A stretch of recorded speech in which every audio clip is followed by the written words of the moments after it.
urushako rero ni mu masezerano bitaho ni covenant. Imana yego ni projet Imana yatangiye ngo bya Edeni, Imana yitangiza umuntu wese ngo azasiga se na nyina ajye kubana n'uwo bishakiye n'uwo yikundiye. Urukundo rwa kibazo gavakera twakuza bavuga ngo urukundo ntirugira amaso. Urwo rufite 12 ntabwo rugukanura gusa rufite za jomeri. Ntabwo umuyobozi w'idini runaka ayoboye urugo rwawe. Ariko ibyo bintu hari ahantu bijya biba mu matora. Ibyo ndabikorera kuko mbizi.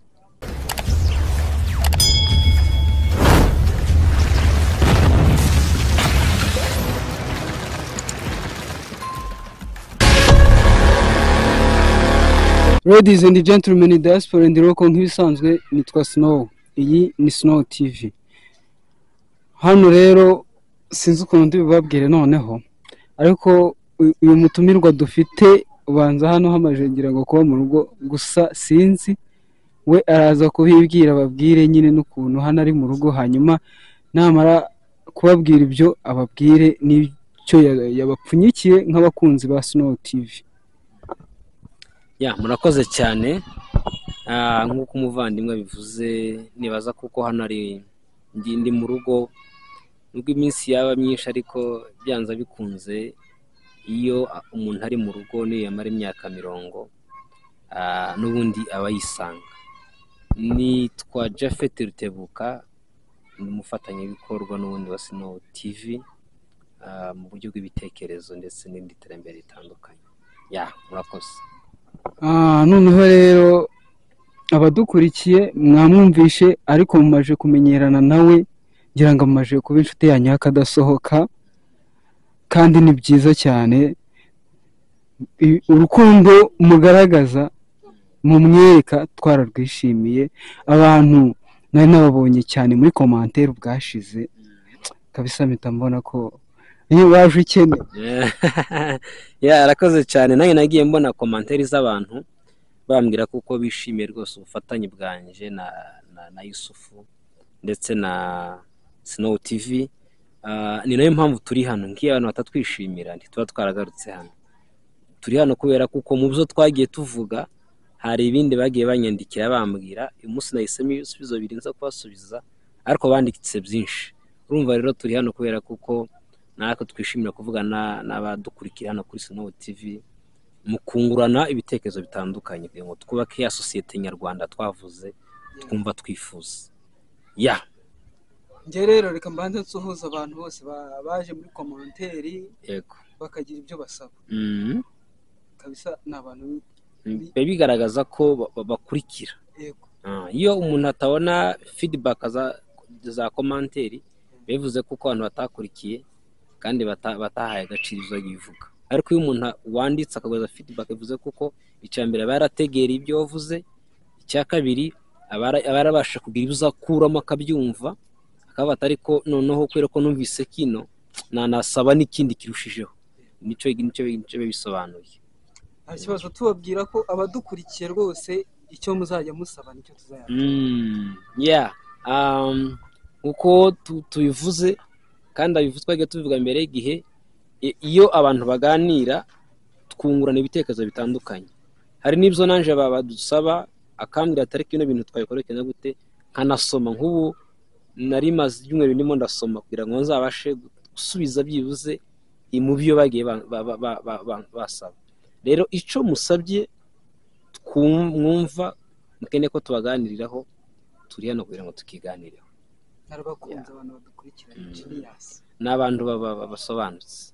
N'abantu basobanutse. Noneho rero twakigendera nyine tukareba nyine ibyo wapfunyikiye abakunzi ba Snow TV, tukagenda tubinyuramo tutabarambiye. Ubushize twaganiriye ku rushako, ngira ngo niba wibuka twagiye tuvugamo ibyiciro cyangwa stages of marriage, ibyiciro by'urushako.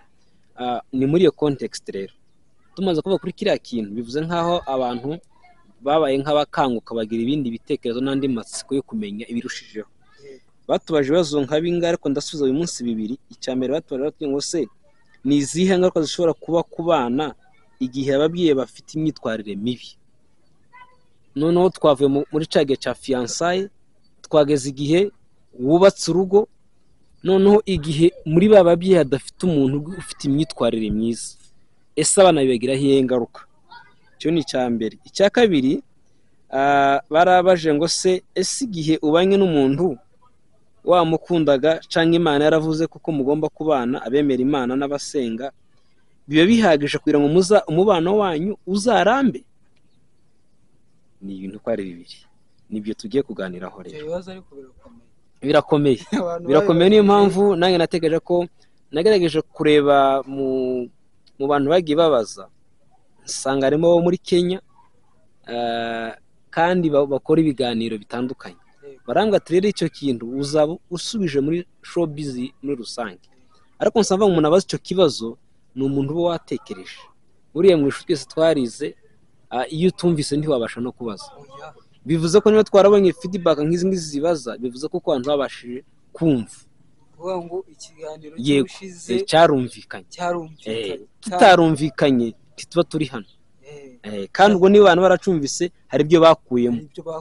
Uko umuntu agenda amenya, nahoze mbaze umuvandimwe se ni gute waje kumenya kamera? Ubu ngubu umunsi yamenye no kuyifunga, sinzi no kuyifungura. Umunsi yamenye kuyifungura gusa yatsa, niwo munsi yagize n'amatsiko yo gukomeza kugenda amenya ibindi birushijeho. Bivuze ngo abantu iyo wize ishuri rimwe wumva ari ugize inyota yo gukomeza kuryiga, ariko iyo utaratangira ngo ryige, nyine icya mbere ni amakuru, umugani wa mukecuru. Oya nabo bazajya babibona ko uko bwije nuko bukeye ishusho rigenda cyane rwose. Tugenda dutangira buhoro buhoro. Ndatinze, tuzadukoresha iminota mike kugira ngo abantu bose bazagaragaza kumva cya kiganiro cyacu. Tuvuga ibintu biri byumvikana, ariko tuza kubivuga iminota mikeya tutabarambiye. Tunabashima ku mwanya mwaduhaye kuri Snow TV. Ni ikintu cyiza cyane kandi tubihereza agaciro. Ni inkunga yabo, ni inkunga ikomeye no gukwirakwiza ibitekerezo bitandukanye. Nubwo ari inkunga ariko no kubaka umuryango nyarwanda.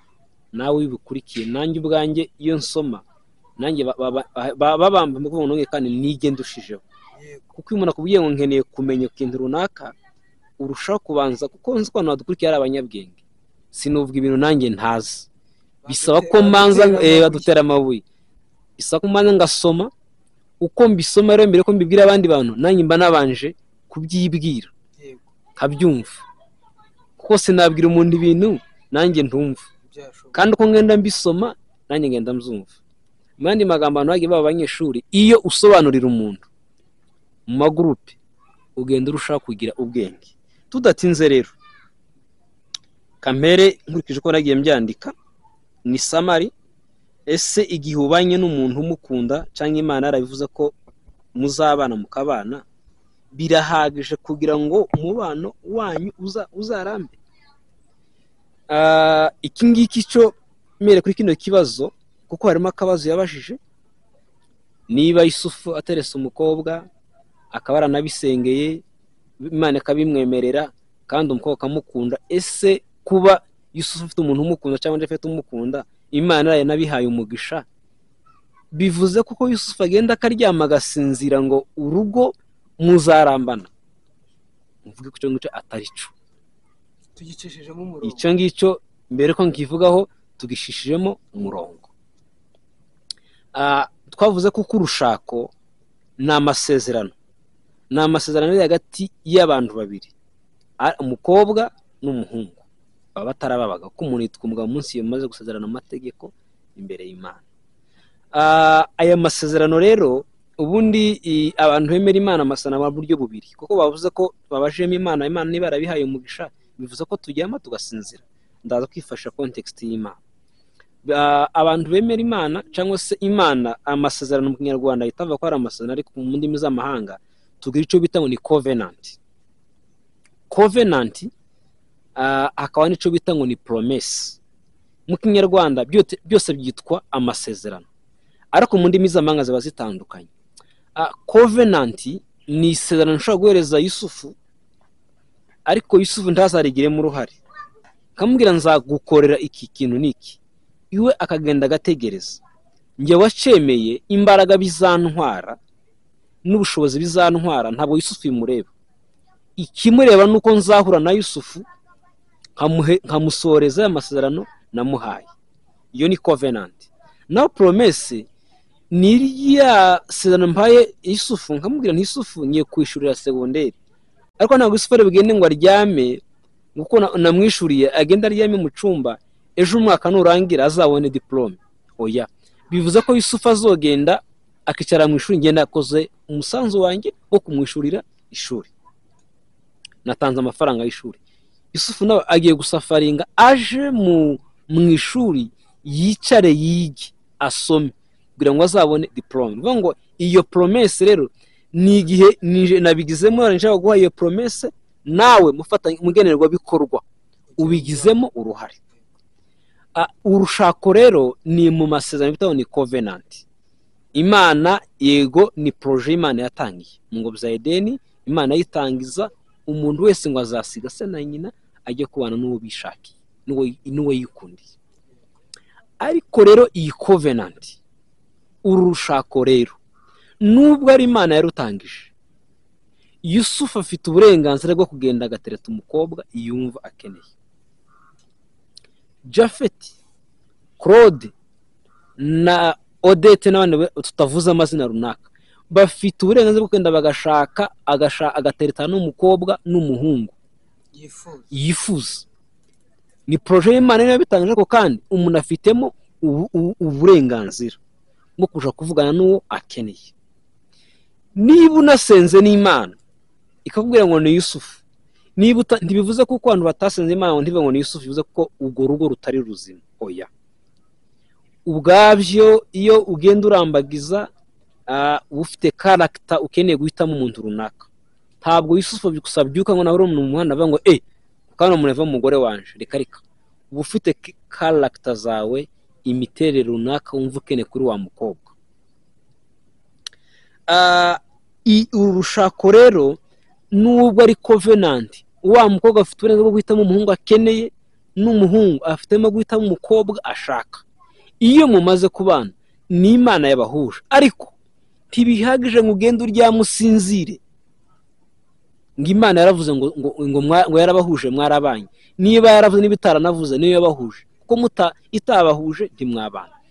Uru rugo rero dufite kurwubaka nge na Yusufu, dufite gusafaringa nge na Yusufu tukarurwanirira. Irya covenant navuze ni rya sezerano Yusufu namwemereye, ariko nzokora 50% cyangwa se 80%, ariko na Yusufu agakora 20%. Ntibihagije ko Imana yavuze ngo mubana runaka ngo ugende udamarare, hazaza ibishuko byinshi. Uzabana n'abandi bakobwa bashobora kuba barenze umugore wawe, uzabana n'abandi bagabo barenze umugabo wawe mu mafaranga, mu bushobozi runaka, ariko ndivuze ngo urahita ugenda. Oya, ufite kurinda ca gihango mwagiranye na wa muntu mwashakanye. Uteye imyaka kuyitera ntibihagije, urateramo ifumbire, uragenda ubagare, niba ushobora no kuhira, ushobora no kongeramo ikindi kintu runaka, ushobora no kukirinda imyaka. Urugo urushako ruza rurindwa, ushobora no guteramo imiti yica udukoko. Yego, hanze hari ibishuko bizotuma Yusufu ava muri ca gihango mu gihe yaba adamaraye, ariko Yusufu akomeza abagarira ca gihango yagiranye na Claudine na Odette na Vanessa, Japhet akagirana igihango akarinda mbese ca gihango yagiranye na wa muntu. Mu yandi magambo, abo umuntu runaka kuba waragejeje umugore wacu umugabo mu rugo ntibihagije.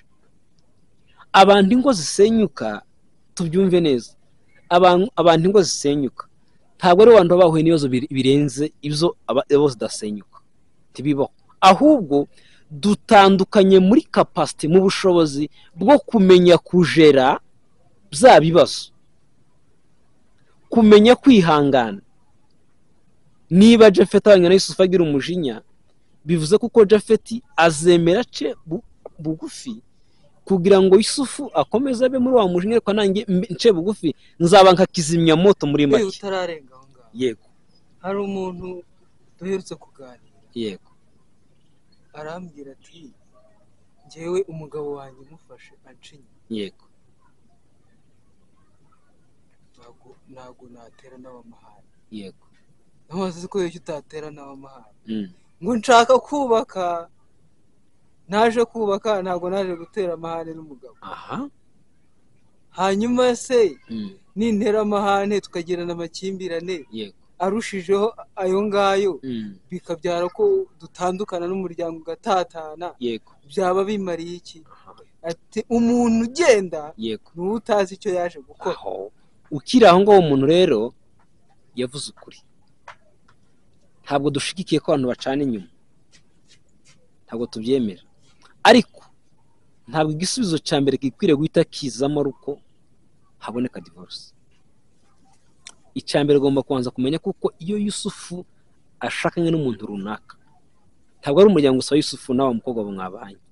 inshuti za Yusufu zibaye inshuti za Korodine, inshuti za Vanessa zibaye inshuti za Yusufu. iyo habaye divorce, uretse no kuvuga ngo mwebwe habemo gukomereka, na ya sheni y'abantu bose yari yamenyanye na Yusufu bitewe na Vanessa icitsemo ibice, nayo ikora divorce. iyo ni complete, niko bita bigenda. ukuntu ubusenyero ari bibi donc kuyo mushagura mugahita banarwana kandi baziranye. Bati adefanze Yusufu, nge ndefanze Vanessa, tugeze dufatana mu mashati.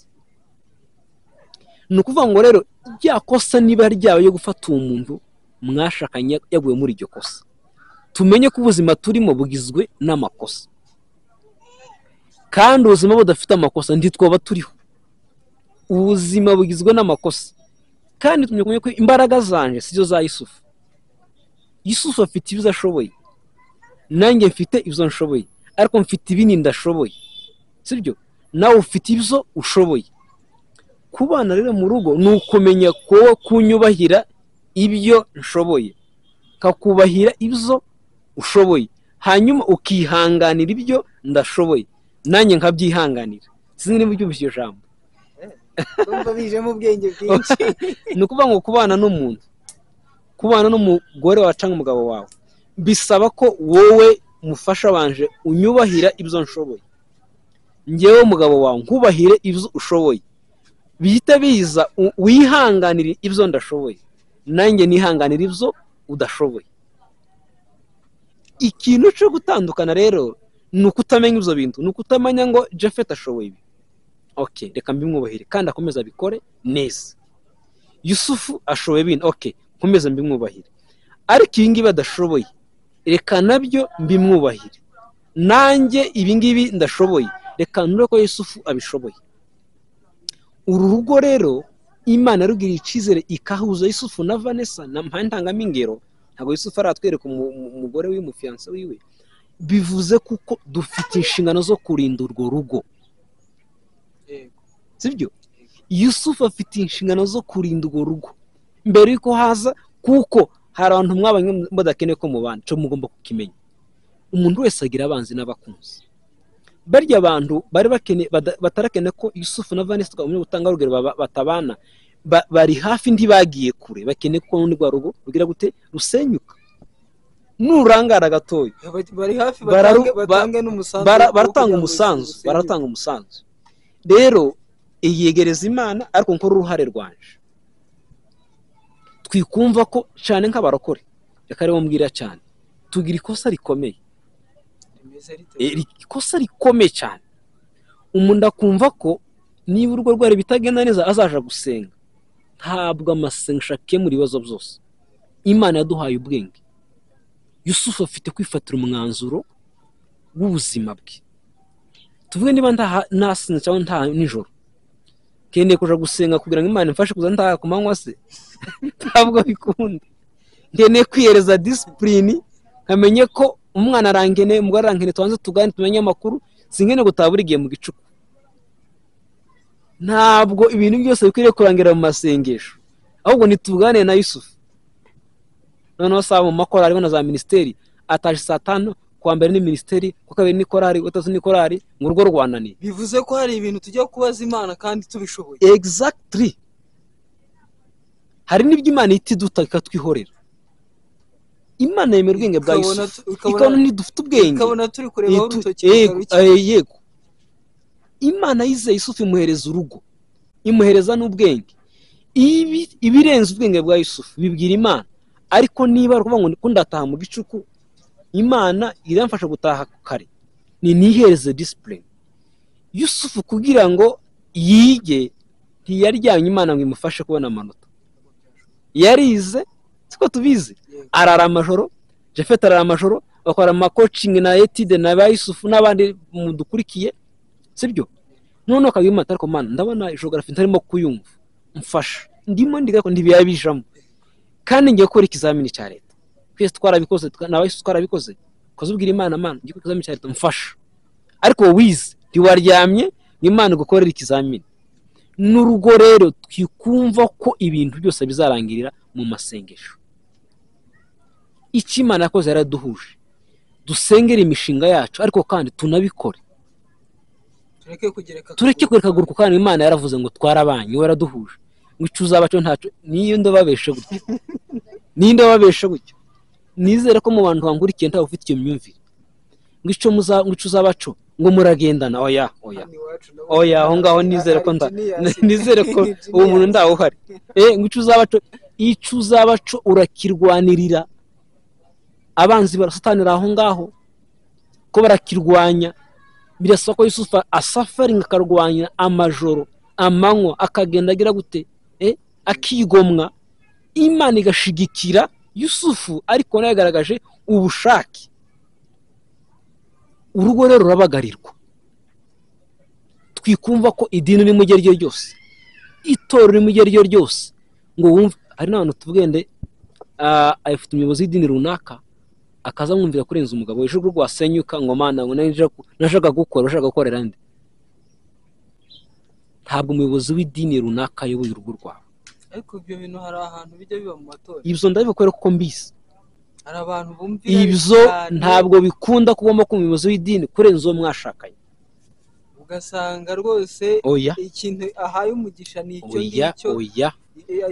Kandi ikindi nshaka kubwira Yusufu n'abakunzi badukurikiye, nukubera ndashaka mbibutsa kuko Imana yemera inshingano. Umuntu utazi gufata inshingano, niba Yusufu yarafashe inshingano za Snow TV, Imana ibimuheramo umugisha. Imana igenda kuri gahunda yo wahatanze. Ntabwo abagabo bari irresponsible batazi ko inshingano zabo bazoja mu bwami bw'Imana, ntibikunda. Mbere y'uko uja gusenga no kumvira ba pastor na ba bishop na ba musenyeri na ba sheikh, banza umenye urugo rwawe birimo biragenda biti.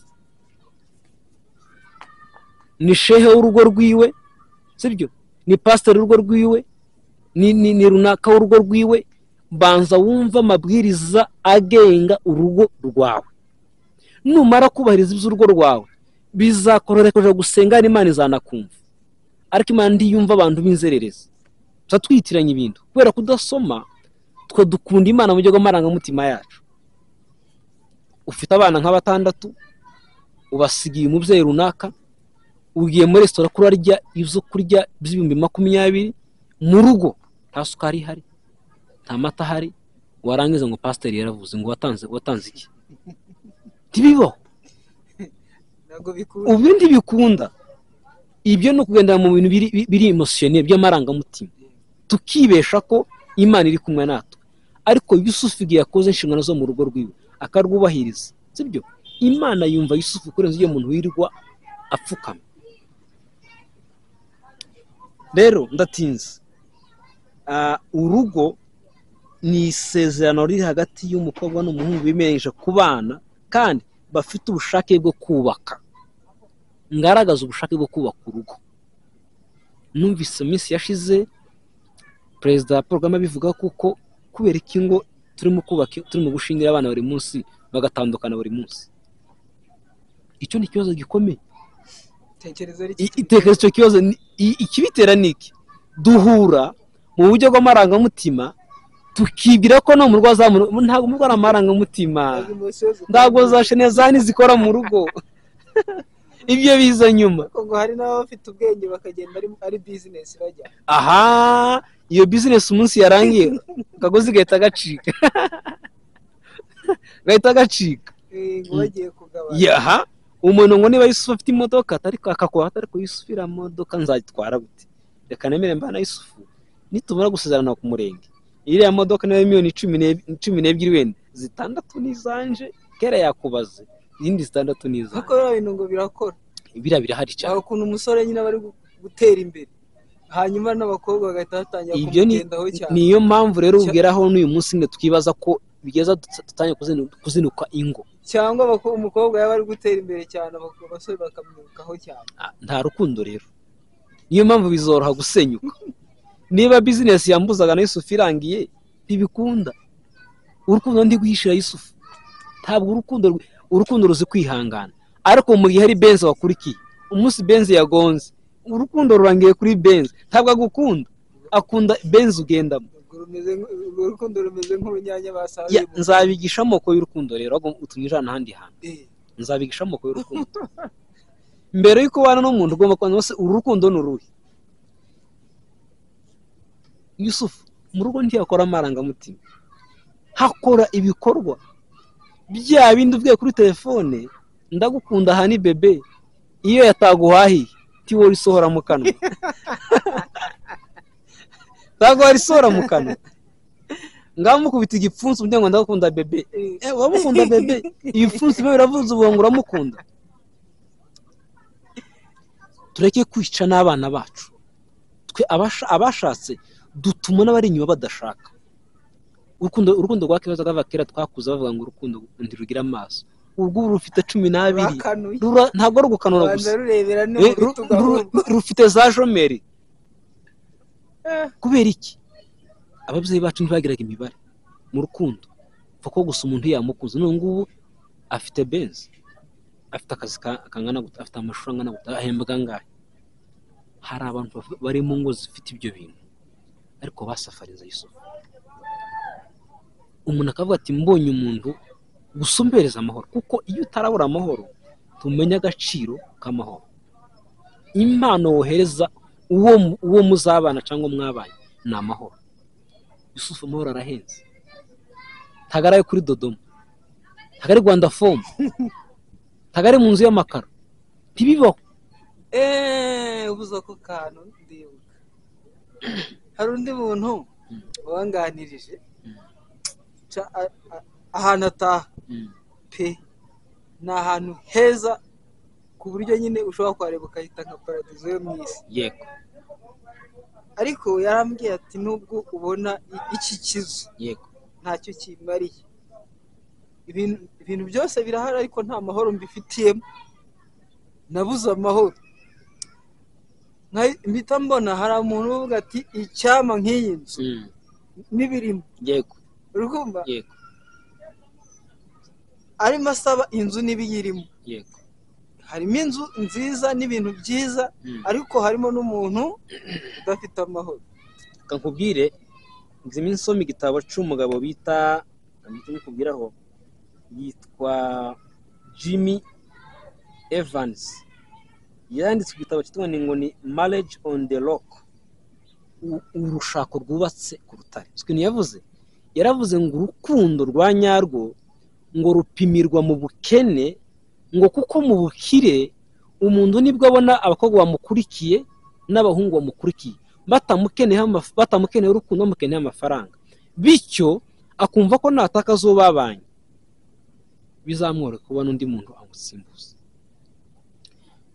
Divorce nyinshi ziba ku isi muzo ko ubushakashatsi niza abantu babana bakize. Ntiwamenya umutima w'umuntu Yusufu atarabona amafaranga. Niba ufite inshuti yakubwira ko igukunda, yihereza igihe, umunsi yabonye amafaranga nibwo uzoyibona. Hari umuntu kuvugisha kubera ko aza kubwira ngo ninkubwira ngo mpa amafaranga yo kurya urayampa, ariko umunsi wa muntu yabonye ko atagikeneye Yusufu nibwo uzomenya ko ufite inshuti. Mu bukire nibwo umenya umutima w'umuntu. Amafaranga azagaragaza umutima w'umuntu wawe. Na mu bukene utinye kurekura wa muntu, ndamurekura se nje mama, ninde mukobwa wanyemera, ninde muhungu wanyemera. Mu by'ukuri turarenganya Imana. Imana yateguye projet y'urugo ishamo umugore n'umugabo.